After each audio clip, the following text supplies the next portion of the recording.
I'm Melina, and until my 30th birthday, the most exciting part of my life was when the accounting firm I worked for decided to switch from PC to Mac. Yeah, not exactly headline stuff. But then, at a friend's birthday bash, everything changed. That night, I stood at the corner of a cramped living room, clutching a soda and feeling awkward in my too tight dress. The music was loud, way too loud for conversation, but apparently just right for him. Mark. He was a head taller than most, which was probably why he spotted me. He sauntered over with a confidence that made my heart skip. "Hey, you're Melina, right?" His voice was clear even over the thumping bass. Yeah, and you are." I sipped my drink, trying to look calmer than I felt. "Mark, I seen you around. Mind if I join you?" He didn't wait for an answer, just took it as a given and stood next to me. "Not at all," I said, my voice nearly lost to the latest pop, hit blaring through the speakers. "So, Melina, what brings you here tonight?" He leaned in, his tone casual but his eyes intense. "Just here to celebrate Sarah's birthday. You know her long." "Yeah, went to college with her. She keeps inviting me to these things." He shrugged. "Can't say no, can I?" We laughed, and it felt natural easy. "I get it. I work with her. She's kind of hard to say no to." "An accountant, right?" she mentioned. He nodded like he knew all along. "That's right. Numbers are my game." I joked, though I usually found nothing funny about spreadsheets. "Sounds thrilling," he grinned, and I couldn't tell if he was mocking me or not. "Oh, absolutely. It's all wild parties and high stakes in the accounting world." We laughed again, and that's when I felt it. The ease of talking to someone who seemed genuinely interested in what I had to say. It was a new feeling, exciting and a bit scary. "You want to grab some air?" he suggested, tilting his head towards the backyard. I nodded, grateful to escape the noise. Outside, the cool air was a relief. "So what's a guy like you doing in a place like this?" I asked, trying to sound smoother than I felt. "Just looking for a good time, I guess, and maybe someone cool to hang out with," he said with a smile that made his eyes crinkle at the corners. We talked about everything and nothing. Movies, books we liked, how he was into graphic design, but stuck at a corporate gig he didn't love. It was as if we'd known each other for years. As the night wound down, he pulled out his phone. "Can I get your number? I'd really like to see you again, Melina." I hesitated, not used to this kind of attention, but something about him felt right. "Sure," I said, punching my number into his phone. He smiled, his whole face lighting up. "Great, I'll call you. We should go out, just the two of us." "Sounds good," I managed, my stomach doing flips. I watched him go, a part of me still in disbelief that this was my life now. Maybe turning 30 wasn't so bad after all. Maybe it was just the start of something truly great. The days after Mark's call felt like a blur. Before I knew it, I was getting ready for our first date. My nerves were all over the place. It wasn't like I had much experience in this department. I chose a simple blue dress, nothing fancy, but I hoped it did the trick. Mark picked me up at 7 sharp. His car was a clean, well-kept sedan, nothing flashy, but it suited him. As I got in, he flashed me a smile that could knock you sideways. "You look great, Mia." "Thanks," I mumbled, my face probably as red as a tomato. "You look nice too." Dinner was at this cozy little Italian place he knew. The food smelled amazing, but my stomach was doing somersaults. We ordered pasta, him with some fancy sauce, and me with plain old marinara. "So, Melina, tell me something about you that no one else knows," he said, twirling his spaghetti expertly onto his forkwork. I chuckled, playing with my food more than eating it. Well, I'm pretty boring, but I guess not everyone knows I can solve a Rubik's Cube in under 1 minute. He raised his eyebrows. Really now, that's pretty cool. You'll have to show me sometime, I said, starting to relax a little. What about you? Any hidden talents? I make a mean breakfast burrito, he boasted with a grin. Best you'll ever have. I'll take your word for it. Maybe you can prove it sometime, I teased. The conversation flowed, and for the first time in a long time, I felt like I was exactly where I was supposed to be. The next few weeks were a whirlwind. We sought each other constantly.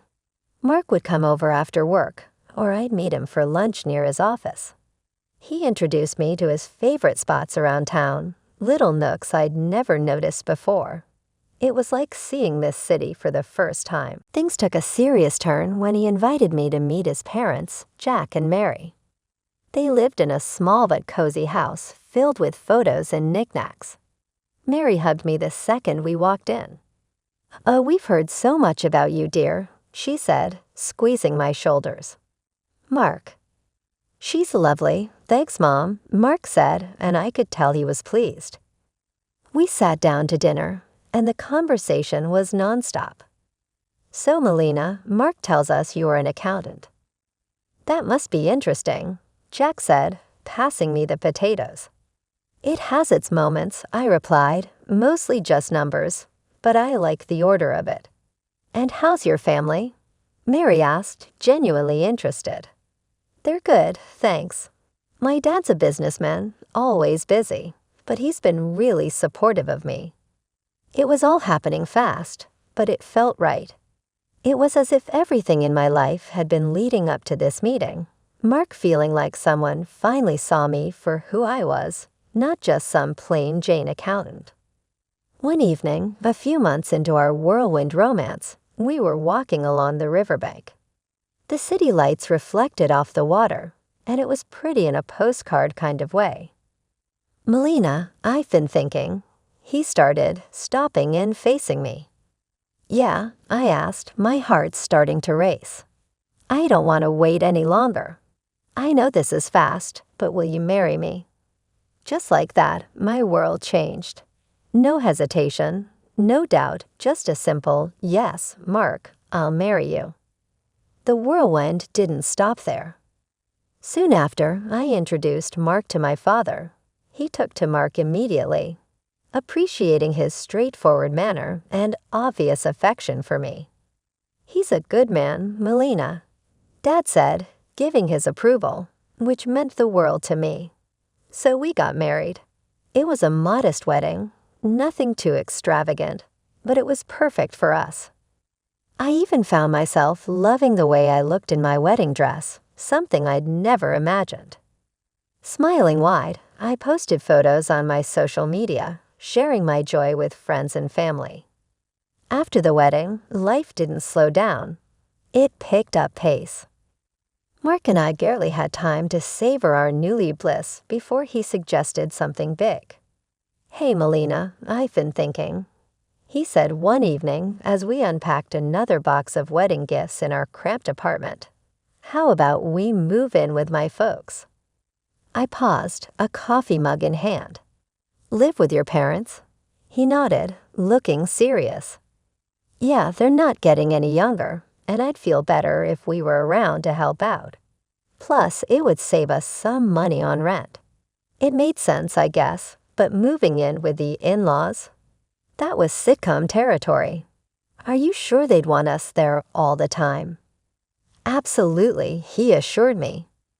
Mom's been hinting about it ever since we got engaged. Come on, it'll be good. So 2 weeks later, there we were, poo-tight. Jack, Mark's dad, clapped him on the back. "Welcome home, son, and you too, Melina." The house was cozy, stuffed with furniture that looked like it belonged in a museum of the 1970s. I tried to keep a smile on my face, but I was already missing our little apartment. Mark sensed my hesitation.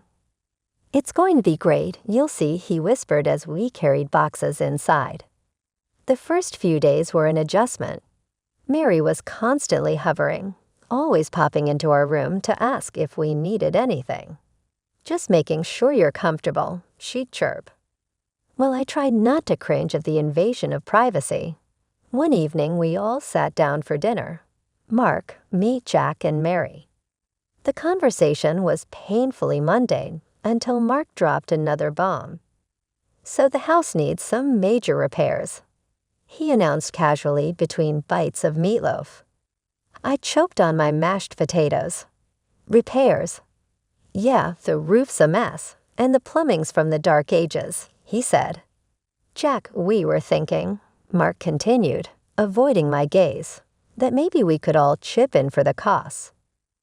I glanced at Mary, who was suddenly very interested in her plate. "All of us," I managed to say, even though I wanted to say much more. Mary perked up, tears welling in her eyes.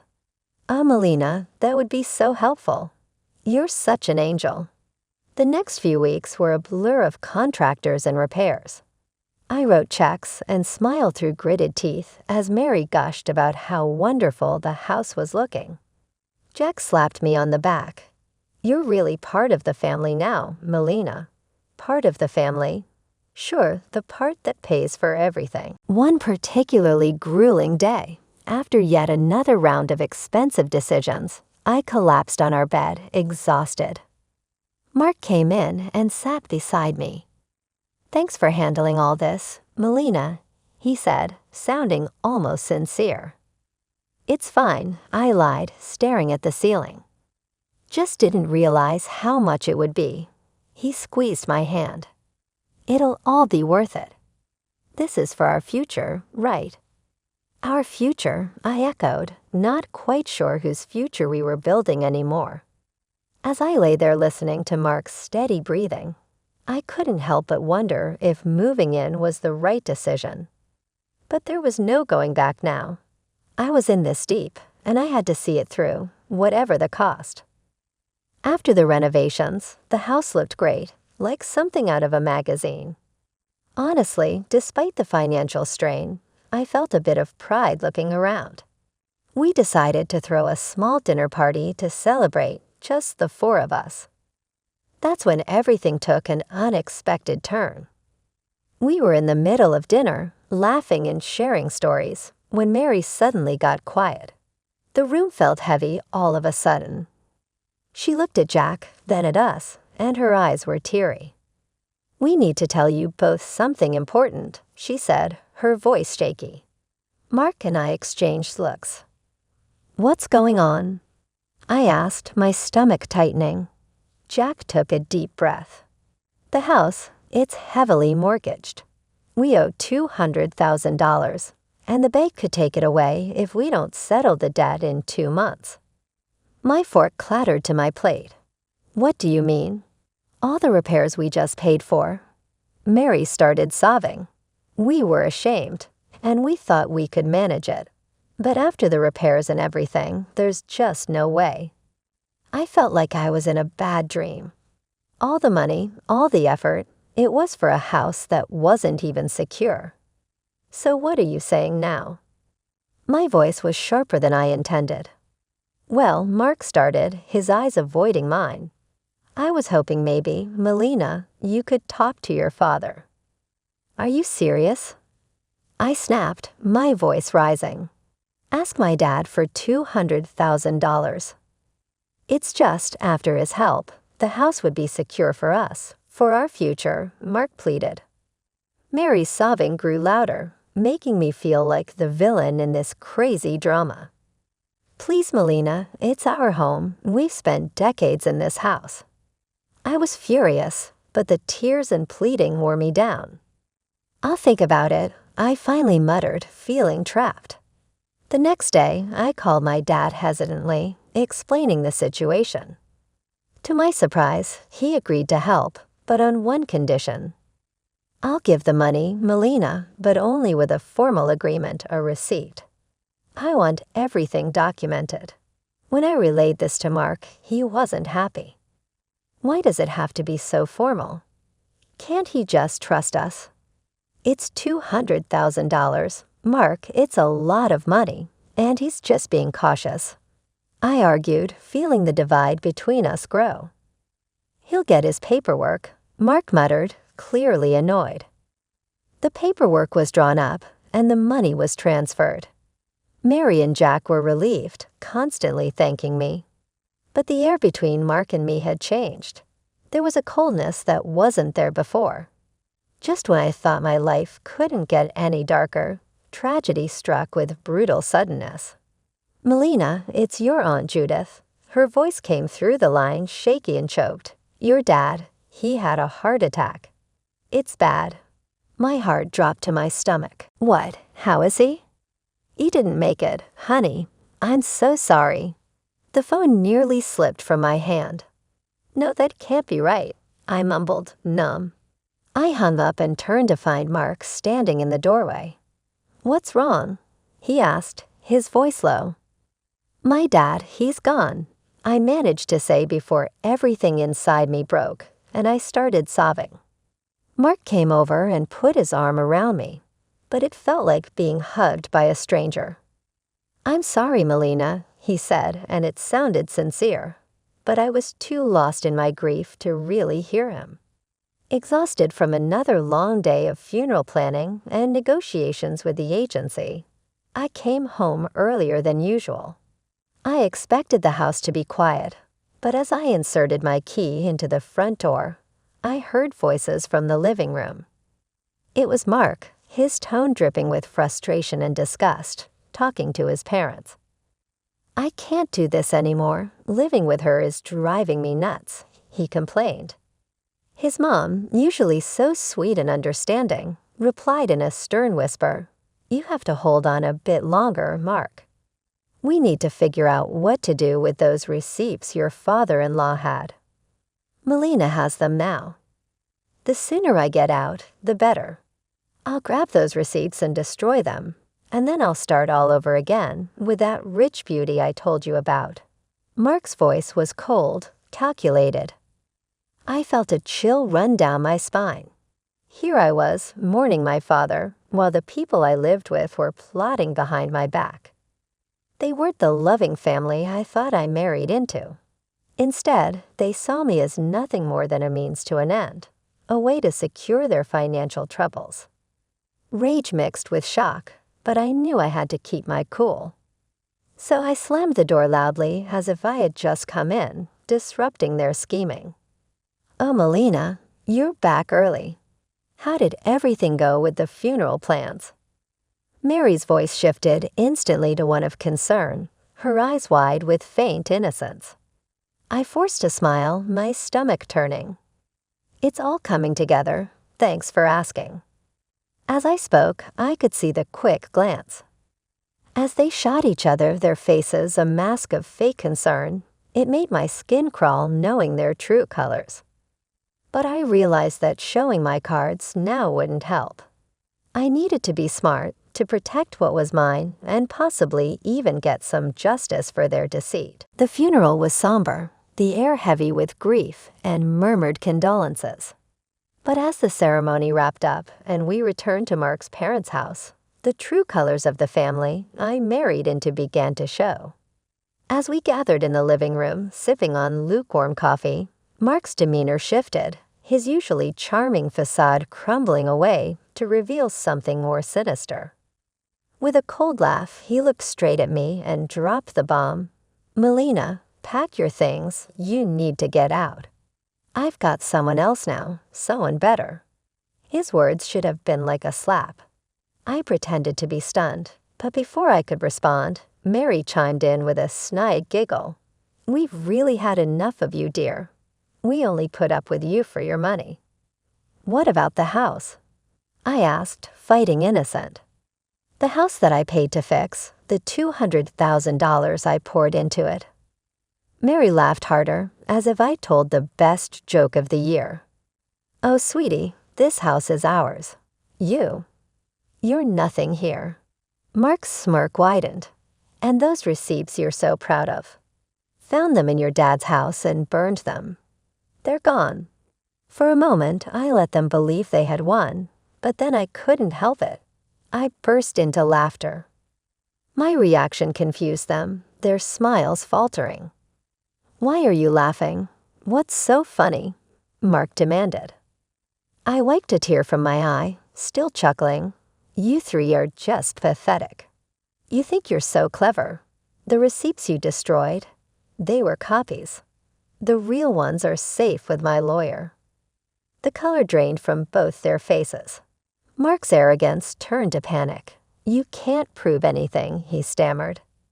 "I can and I will," I shot back, my voice steady and firm. "Now I want my money back, all of it, or my next call is to the police." Mark and Jack looked at each other, their earlier confidence replaced by fear.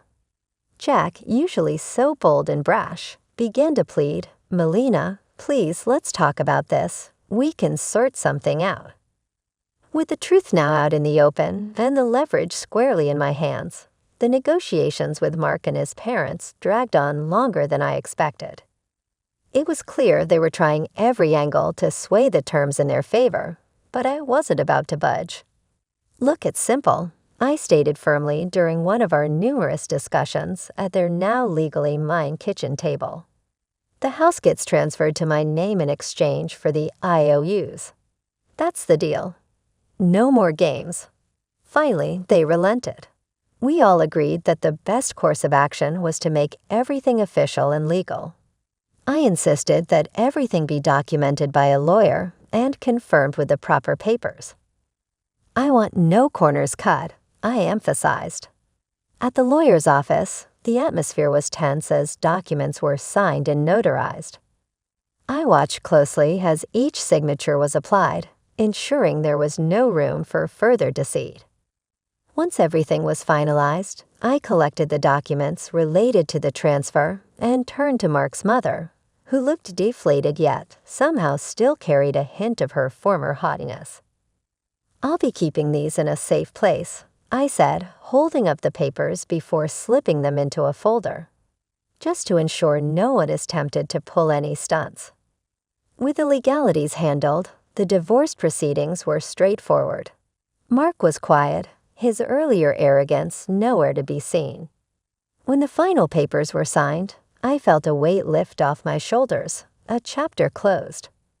On the day they moved out, I stood on the porch of my now fully owned house and watched Mark, his mom, and Dad carry their belongings to a rental van, their movements slow, the mood somber. I couldn't help but feel a mix of satisfaction and sorrow. This wasn't how I imagined my marriage ending, but under the circumstances, it was the best possible outcome. After everything settled down and I began to enjoy my newfound peace, word got back to me through friends about Mark and his predicament. Apparently, the grass wasn't greener on the other side. His mistress had dumped him not long after our divorce, and his parents were now crammed into a tiny apartment, a stark downgrade from the comfortable house they once had. It seemed karma had caught up with them quicker than I expected. Despite their situation, they started reaching out to me, bombarding me with calls and messages, probably hoping to weasel their way back into my life, or at least my house. But I was done with their deceit. I blocked their numbers without a second thought and blacklisted them on all social media. It was liberating, cutting the final threads that connected us. One afternoon, as I was enjoying a quiet moment with a book in my living room, a knock came at my door. Peering through the peephole, I saw Mark standing there, a pathetic figure holding a bouquet of flowers. The audacity of it made me scoff. Opening the door, I couldn't help but laugh outright at the sight of him. "Really, Mark, flowers?" He shuffled uncomfortably, the bouquet seeming to wilt along with his spirits. "Melina, I've realized so many things. I was wrong, terribly wrong. Remember when you told me I disgusted you?" I interrupted, leaning against the doorframe, not bothering to hide my amusement at his discomfort. "What changed, Mark?" "Run out of options." He looked down, the shame clear on his face. I made mistakes, but I'm here to make things right." I shook my head, almost feeling sorry for him. Almost. You're not here to make things right, Mark. You're just desperate to get back to your comfortable life. But guess what? That life doesn't exist anymore. Not for you. His face fell, and he took a step back, as if my words were physical blows. Melina, please save it. I cut him off sharply. I want you to leave. Don't come back here. We're done. Forever. Mark stood there for a second longer, his hope visibly crumbling. Then, without another word, he turned and walked away, his shoulders hunched in defeat. Returning to my book, I smiled to myself. The quiet of the house wrapped around me like a comforting blanket, a stark contrast to the chaos that once reigned. Here I was, finally at peace, living life on my terms, and no bouquet of flowers or sweet talk could disrupt that. I was truly, finally free.